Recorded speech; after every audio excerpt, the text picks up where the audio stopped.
there's no such thing as writer's block. He said what that is performance anxiety that you've imposed on yourself because your expectations are too high. And he's like, just lower your standards. Lower your standards till you get started. In terms of patterns, we were talking about some of the things I've spotted. Meditation or journaling are performed by close to 100% of the people that I interview. What can I learn from the people I hate the most? Now, this does two things. It forces you to separate your morality from your search for effectiveness. Right. It also helps you to develop some degree of empathy. And those two are very powerful. So what can I learn from the people I hate most?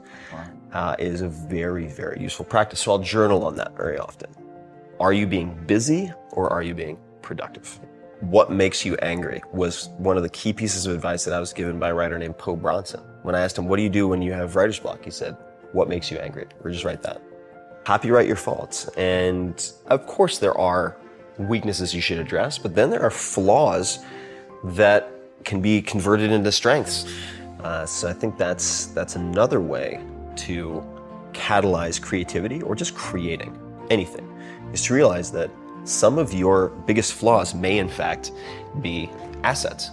This is Derek's recommendation to his younger self and really to any 20 or 30 something, but it applies to everybody, which is, in effect, you can do almost everything you want in life, but you can't do it at the same time. And if you can just dedicate yourself to one thing for even a year, and then the next thing for a year, you can do those 10 things. He said, when I start to get really stressed out, I just stop. Because I realize like 95% is enough for getting almost all of the results that I want and making it sustainable.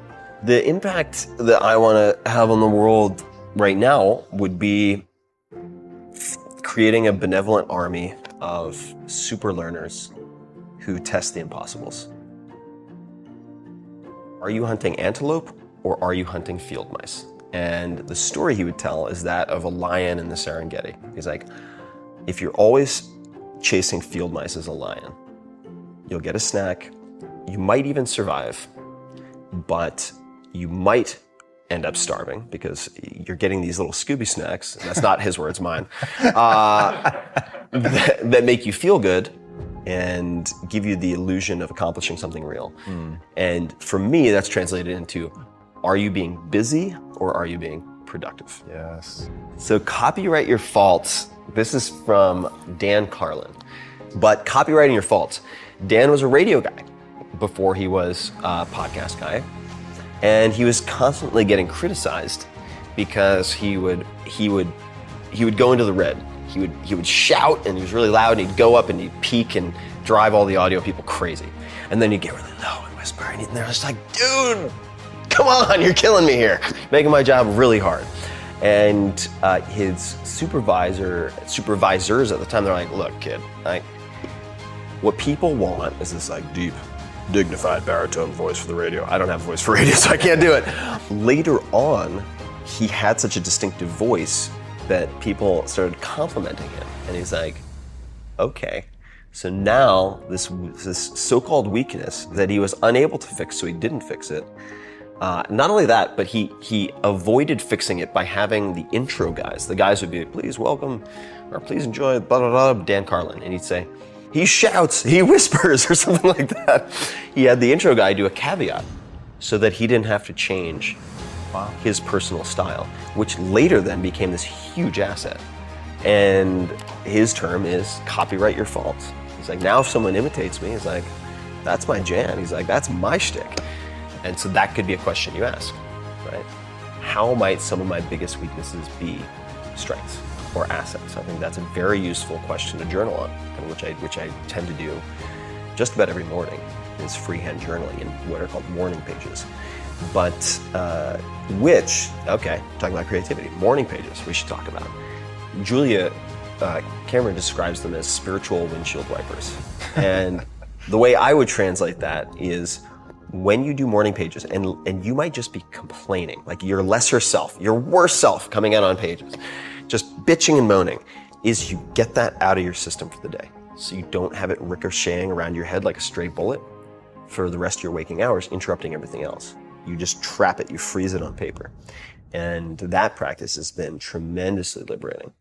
Not only from a well-being standpoint, but from just freeing up my CPU so that I can focus on things that are more important.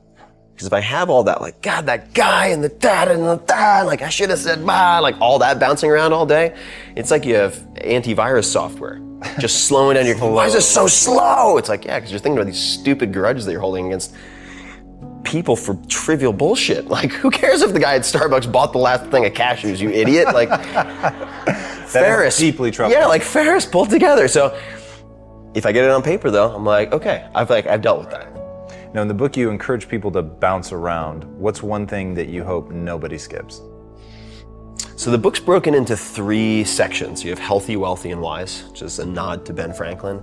I mean, they're all interdependent, right? Because they're sort of the 3 legs of the stool: healthy, wealthy, and wise. So I do think you need all 3.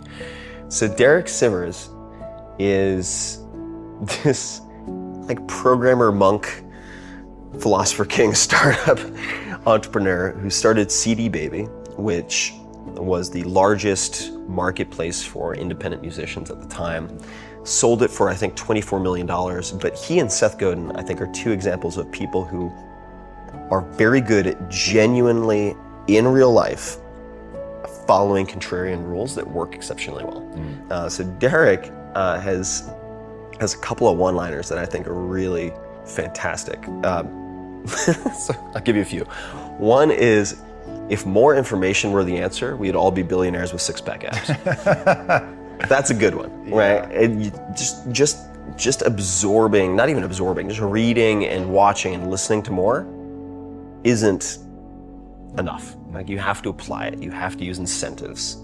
You have to have rewards and punishments set for yourself so you actually get things done, timelines, etc. So that's one. Another one is, don't be a donkey. And that, so he says that to himself all the time, like, don't be a donkey, don't be a donkey. And the reason is, there's I want to say it might be a philosopher's paradox, but I don't think it is. I think it's just a parable about Buridan's ass. So it's about a donkey who is thirsty and hungry, and there's water on one side, a few feet away, and hay on the other.